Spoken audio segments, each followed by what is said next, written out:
So I believe we have an online question. Yes, over here. And speaking of tweeting, people are tweeting about the forum right now with the hashtags GGF and GGF09, if you're interested. One of the questions we received online was, for the panelists, do you have any advice for medium and small-sized companies regarding lessons learned from large corporations that might also apply to them? Well, why don't we start with Karen and Desiree then, since we didn't get to you to answer that last question? I would just say very quickly, along the lines of business development opportunities from corporate social responsibility, I could give you three quick examples. The tough times often have a silver lining. That is no less true in the economic stimulus packages that are out there literally around the world.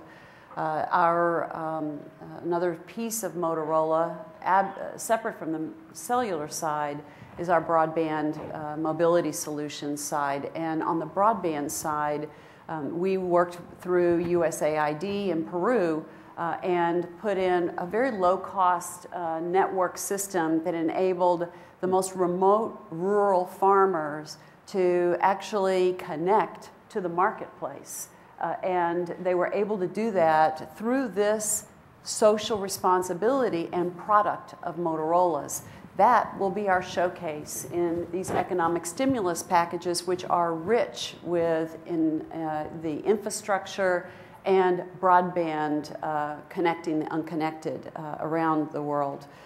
The second one that I would talk about is disaster relief, something that Motorola also has on that side of our business. Our whole public safety, emergency services, communications, not cellular. This is radio, secure two-way and public safety radio systems, which are the only systems that work in a disaster, because the cellular systems typically are down.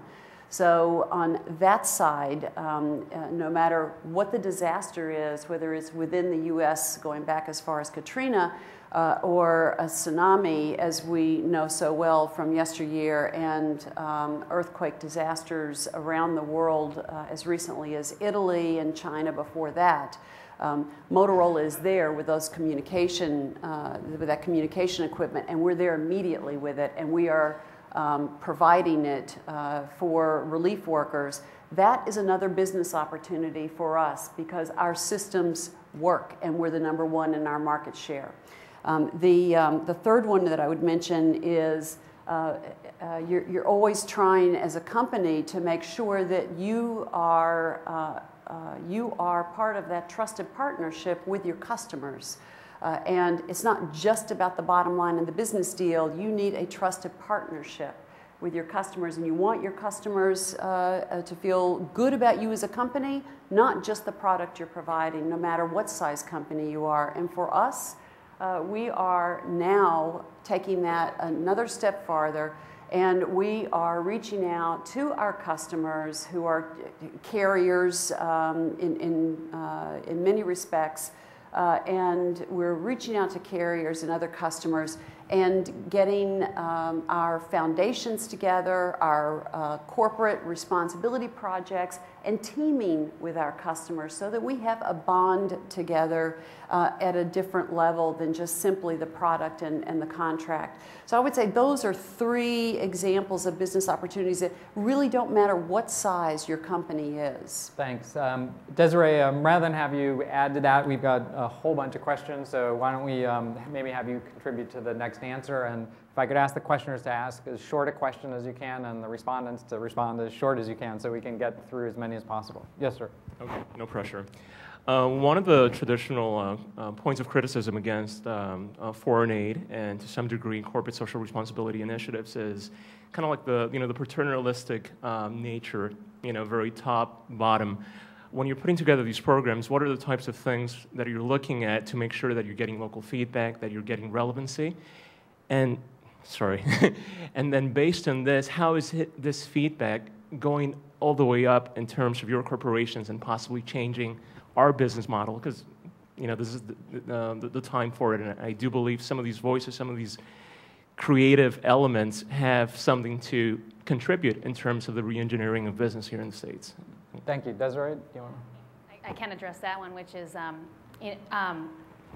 our partnership, when we set it up, we took a lot of time to reach out and really go to the areas that are most affected by TB and try to get the feedback that you would need from those individuals and those groups to help shape what we were doing. We didn't want to, again, just give cash and leave.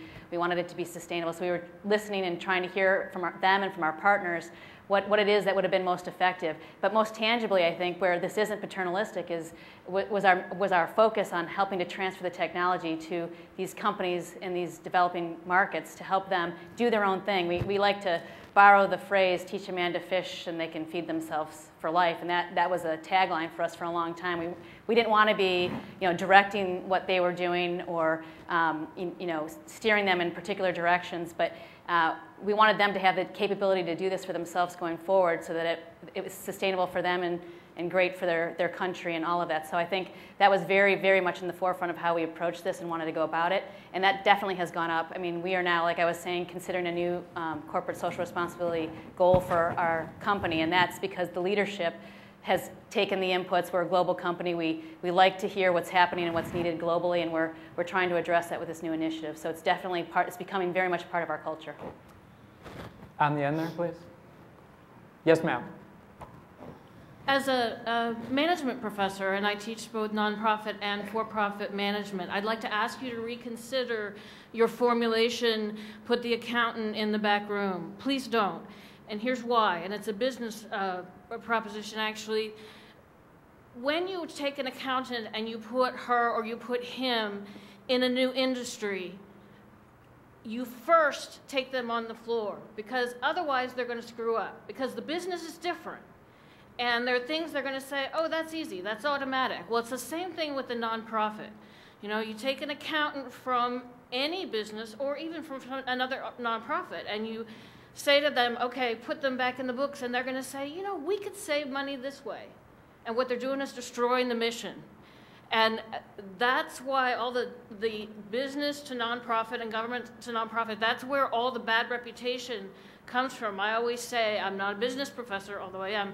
I'm a management professor, and we're bringing the best of management, and the best of management says get on the floor, do an immersion experience, spend some time on the soup kitchen, and when you understand it, then you know what to do with the books. Is there a question, or does anyone want to comment on that? Okay. Yeah. Richard? Can I just respond briefly?